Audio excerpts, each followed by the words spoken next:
Hawak na ngayon ng mga tropa ng gobyerno ang aabot sa 59 na mga di umano'y rebelde mula sa paksyon ni Normis Suarez sa Moro National Liberation Front.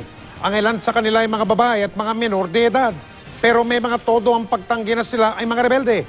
Mula sa barangay Santa Catalina sa Zamboanga City pa rin po ito at live pa rin po ito si Ian Cruz. Ian.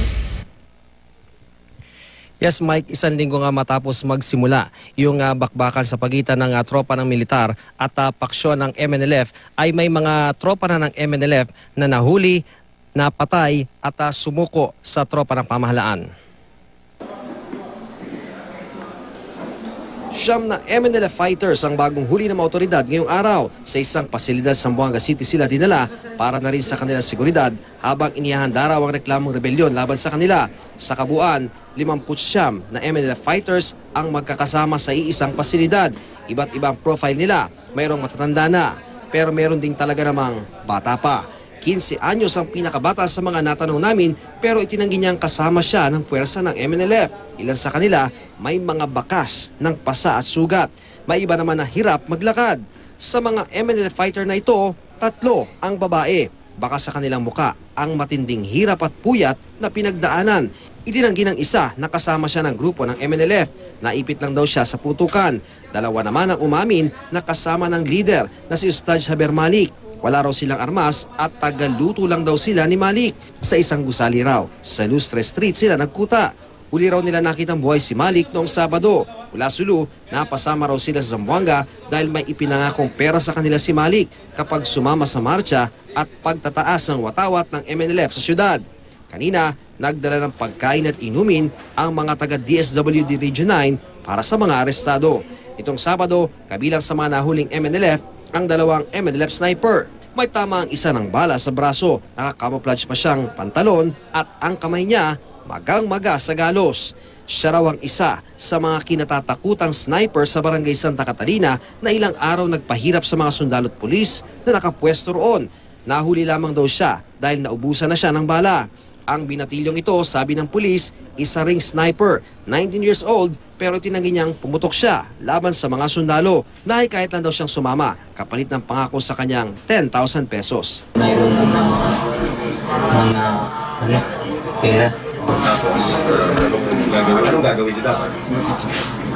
Wala rin, parang sabi, walang disgrasya. Marsya lang. Oo. Samantala mag-aalauna kaninang hapon, inaresto ng tropa ng pamahalaan si Major Hasmin Hajimuddin na siyang pinuno ng military police ng West Mincom. Inamin ni Hajimuddin sa GMA News na MNLF siya dati at isa sa mga na-integrate sa AFP matapos ang 1996 peace agreement sa MNLF. Inaresto si Hajimuddin dahil kaduda-duda ang ilang beses daw nitong labas-pasok sa Santa Catalina. Pero sabi nito, kinuha lang daw niya sa bahay niya sa Santa Catalina ang mga gamit.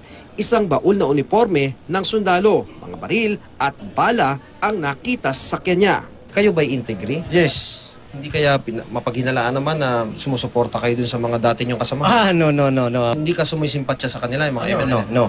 Kasi wala na kami noon kasi we are in the armed forces. So we give our loyalty also to the Armed Forces of the Philippines. Pumasok siya doon sa area na restricted area, which is na hindi siya nakipag-coordinate. So naging suspicious na siya. We consider na threat siya sa ano, then lahat itinawag sa amin. So hindi pala to sa MNLF? Yun po, for verification po, hindi pa namin masabi.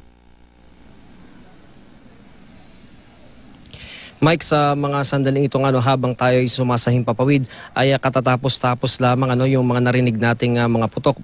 Hinihinala natin mula ito sa mga machine gun at may ganti rin ng putok sa kabilang panig mula sa paksyon ng MNLF. Samantala Mike, ayon sa ating mga source mula sa mga otoridad, yung ilan nga sa mga nabihag ng MNLF ay dinala sa isang lugar dito sa Zamboanga City at yung 59 na naaresto na mga miyembro ng paksyon ng MNLF ay ipinakita sa kanila upang ma-identify kung sila ba yung nang bihag sa mga sibilyan na ito. At Mike, hanggang sa mga sandaling ito, abalang-abala ang mga otoridad, kabilang na ang PNP, para nga doon sa inihahanda nilang reklamong rebelyon laban dyan sa 59 na miyembro ng paksyon ng MNLF. Mike. Iyan, may napansin ako, yung mga pinakita mo kanina sa akin sa amin na sinasabi ng militar na arestado nilang mga miyembro ng MNLF, napansin ko, hindi sila naka-uniforme. Ba, puro nakasibilyan ba yung mga yan? Yan, no? Iyan? Oo, Mike, kasi ang sinasabi ng intelligence ng militar, nung napipin down na sila, no, ibig sabihin nung malapit na silang malapitan ng tropa ng pamahalaan, ay nagsusuot daw ng sibilyan. Itong mga ito, yung iba naman dyan, Mike, ay nakapagbihis na, nakapaligo na, no, lalo na yung mga babae. Pero kahapon, Mike, karamihan sa kanila nung nakuha sila, ay nakaitim sila.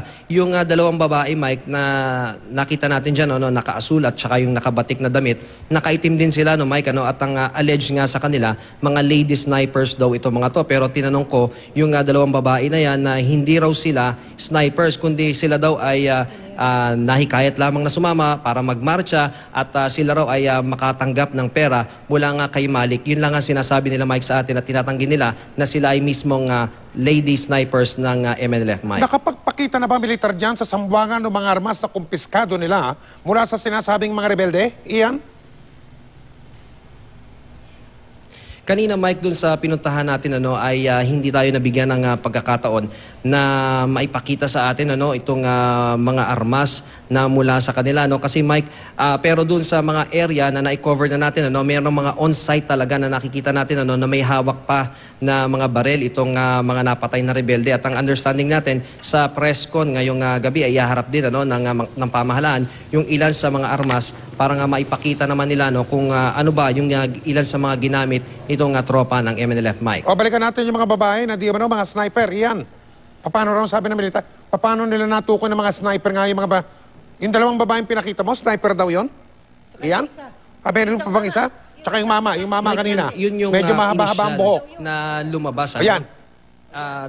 Sniper yan? Mike, yan yung initial na lumabas sa binanggit nila sa atin, Mike, pero maging si Chief PNP, si Director General Alan Purisima, tinanong natin siya kaninang hapon sa pamamagitan ng text, sumagot sa atin si General Purisima at sinasabi naman niya sa atin na mga non-combatants itong dalawang ito at nagtatali naman yan sa sinabi sa atin ng dalawang babae na yan na sila ay tagaluto lamang. Yan. Itong dalawang babae na ito, sinabi nga nila. Yung mamang yan. Mike, yung babae nga. Yung mama naman na yan, Mike, siya naman yung sinasabi na isa sa pinakamahusay na sniper.